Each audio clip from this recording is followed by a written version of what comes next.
Yo, it's your boy Samurai Jack, and I am here with a first impressions video of Echoes of the End. Now, this is my first time playing this game. Wasn't aware the game was out. I probably seen it somewhere in the direct somewhere, but I don't really remember or recall. But huge thank you to Keymailer and Mercury Games for providing me a key to the game to be able to check it out. So, and Echoes of the End, you're set in a medievalish time period. So you have, your orcs, goblins, I can't say orcs, goblin looking creatures. You have some mystical looking creatures that you encounter early on. And of course, you encounter humans at some point. World in itself, what I've seen, it is pretty gorgeous. You have your mountain ranges, you have these beautiful crystals, what are called wards. You have the cairns here and there. Nice little sun fixture up in the air. But that's really pretty much about it. You'll basically see some of the world in itself. Now you do have some notable characters that you get introduced to pretty early on. And of course, you have your main character, her brother, who is Core, main character is Ren, and then you have their father, who isn't really there, who really isn't present at all, but you do get introduced to him by him being a narrator at the very beginning of the game, who's Faustin. And then you have Zara and Arik, who I would say are your protagonists of the story. You have Zara, who's another vestige, and then you have Arik, who is the commander of another army in another another country. And then you get introduced a little bit later to your permanent, I would say sidekick, ally, Abram, who comes in at the end of the first chapter, at the start of the second chapter. So those are your notable characters there. Now, here comes the gameplay. So overall, the game is an action-adventure single-player RPG. So for people who love single-player games and RPGs, this might be up your alley, but we'll see. So you have, at the beginning of the game, you got 4 different options that you can choose from. You have story, journey, adventure, and challenge. Originally, there was only 3 difficulty options, and I think it was just story, journey, and challenge. But with the enhanced edition, which I was brought the key for, well, I say we brought the key for, but the enhanced edition, which was an update back in October, I believe. It was like a recent massive update for the game. They added a new difficulty option, and they just kind of tweaked the other difficulty options that was already present there. So outside of that, that's really about it with the. I won't say that was about it with the others. It's what I've seen. There was a decent amount of changes they made and added to the game, like they added New Game Plus.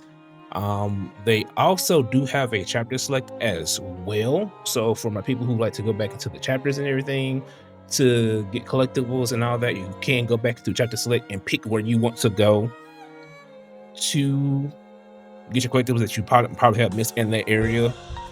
I don't have it here in recording at all. I didn't record it.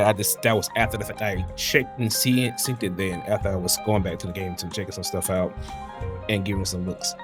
Now, the movement for the game, it's pretty fluid for the most part. It's a few spots where it can feel a little rough.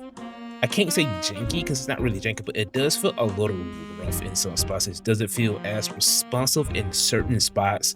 Let's say you climb on a wall or something like that. It doesn't feel fluid when you climb on a wall. You feel like you get kind of stuck. Sometimes you hear the change the direction of your analog sticks if you're playing on a controller. It feels like it's just your directionals are okay, but your diagonals are not okay. That's what it kind of feels like there.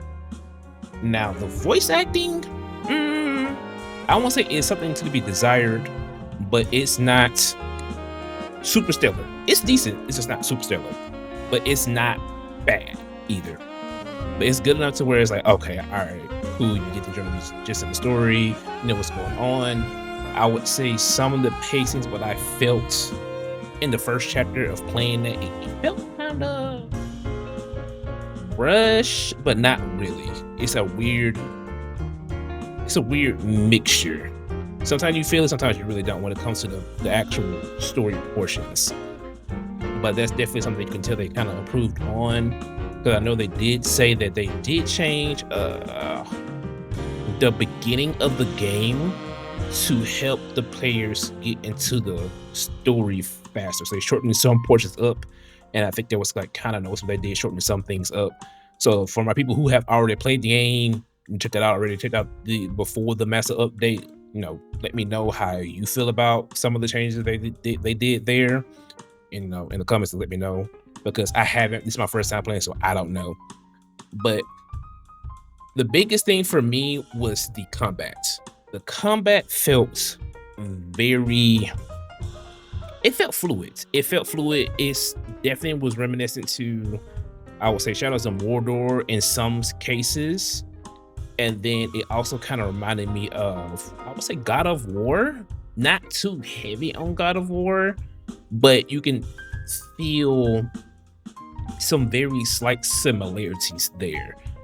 So you do have to fight with R1, R2. Now, about the R2 though, the R2 is a skill that you do have to acquire. So there is a skill tree in the game. You have 4 different skill trees. You have combat, endurance, companion, and there's one more that's slipping my mind, but there's 4 skill trees.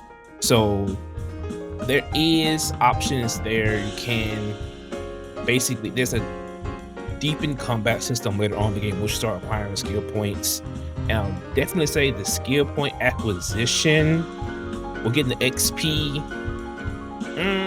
It's not too fast, but it definitely would take some time to acquire every single skill in the game. So I would definitely say if you're gonna do your first playthrough, you're gonna kind of like pick and choose what you want to use. But there probably is something, I know some bosses, some fights will help you generate enough experience to acquire a skill point. But be forewarned, there, to get to the nitty and gritty and the deep in combat system, it does take some time to get into that for what I've seen there. But overall, the combat felt really good. You can parry, you can block, dodge, do all the sorts. And you also do have the vicious abilities as well.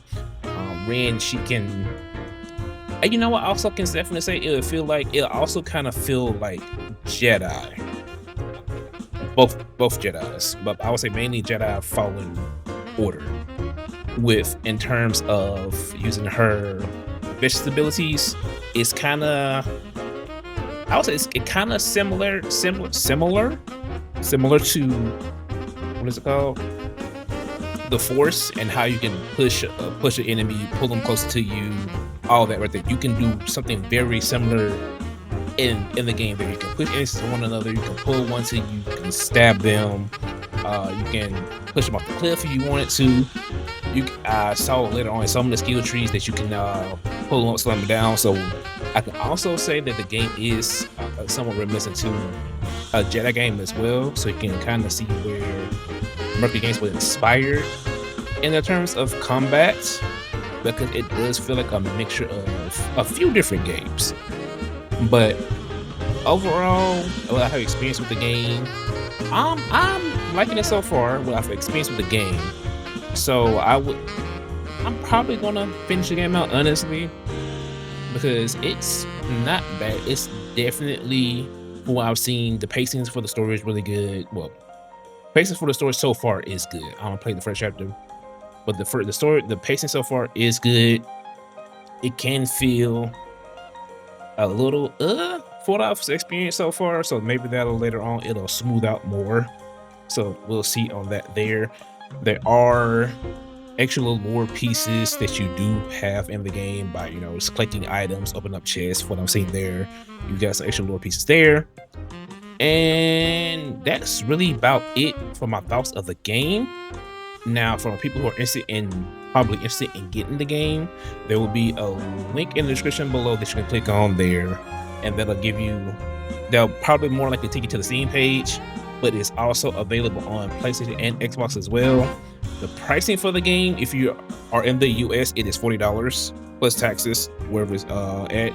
For everybody else who's overseas or something like that, or in a different country, you just get your regional pricing there and just go from there, see how much it is.